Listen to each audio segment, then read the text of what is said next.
Republican rep who used in vitro fertilization also co-sponsored a bill against it.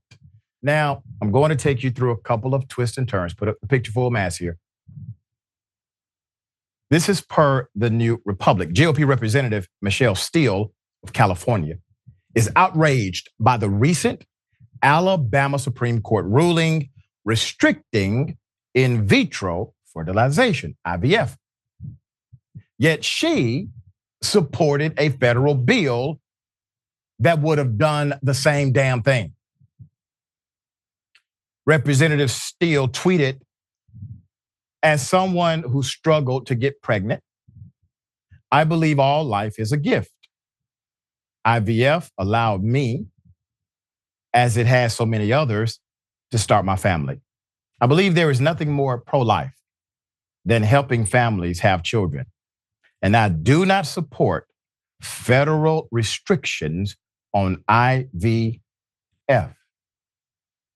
Steele's solidarity with Alabama IVF patients rings pretty hollow, considering that she co-sponsored the Life at Conception Act, the measure which was introduced first in 2021 with 166 co-sponsors, and then again in 2023, this time they had 124, would have established that life begins at fertilization.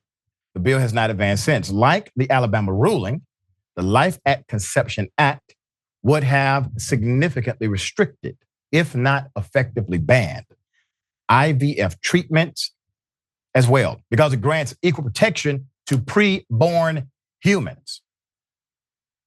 According to the report, that also includes embryos.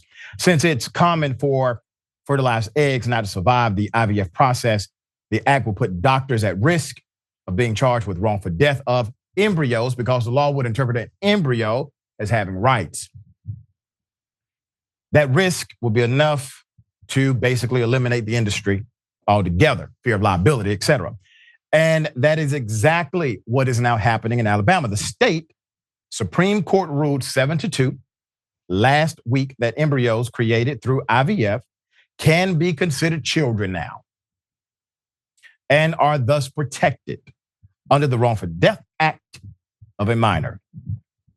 And since then, at least 3 fertility clinics have decided to stop operations altogether because of legal liability issues. The University of Alabama at Birmingham's medical school announced Wednesday that they too are now pausing their IVF treatment program. The next day, the Center for Reproductive Medicine and Mobile Infirmary Medical Center, which was a defendant in the Supreme Court lawsuit, and Alabama fertility specialists announced they are also leaving.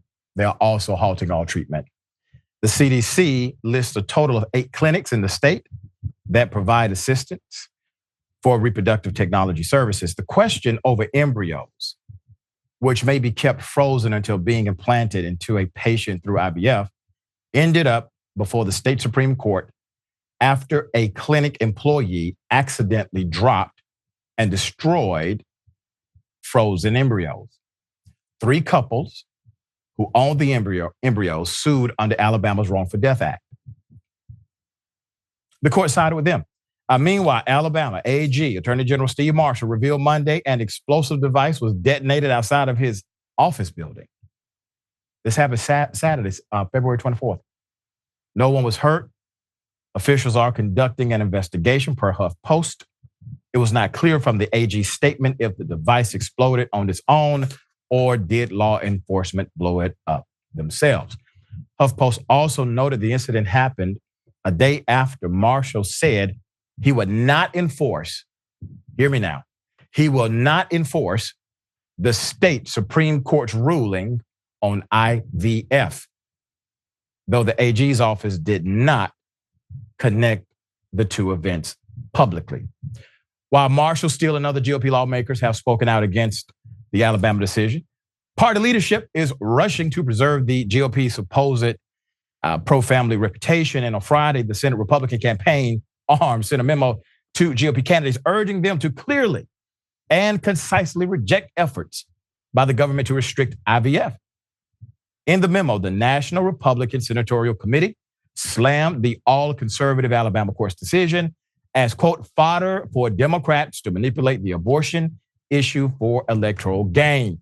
Once again, a bunch of guys making decisions about what a woman is able to do with her own body. The irony is staggering, right?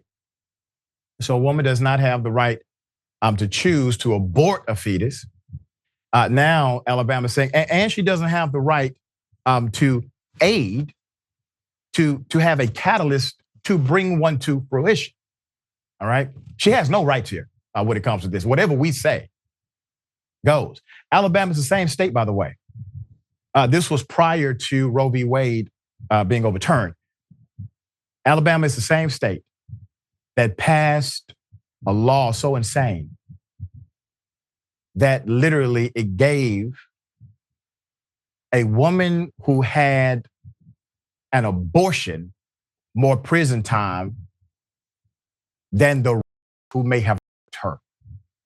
That was on the books until it was overturned. It was actually law for a brief period of time in Alabama. These are the kinds of political SOBs you're dealing with. All right, Sharon, you damned if you do, damned if you don't in Alabama. Yeah, and it's on us for even trying to make sense of it. There's no sense to be made when you have people who seek higher office just so that they can get invited and have status at important parties. You know, Miss Steele out of California is married to her husband, Sean, who's a national committee member for the Republicans. She doesn't know what she voted for. She didn't read anything because she knows she's not going to have to follow the rules when she needs it. Evidenced by her IVF. And Alabama, by the way, Doc, as I know you know, is also a state that I think 325 maybe prisoners died in Alabama's correctional. They don't care. They don't care about life. But this is the nutty gymnastics they want us to do. It's very hard to decipher, even for a scholar like you. Yeah, I don't have enough degrees for all that.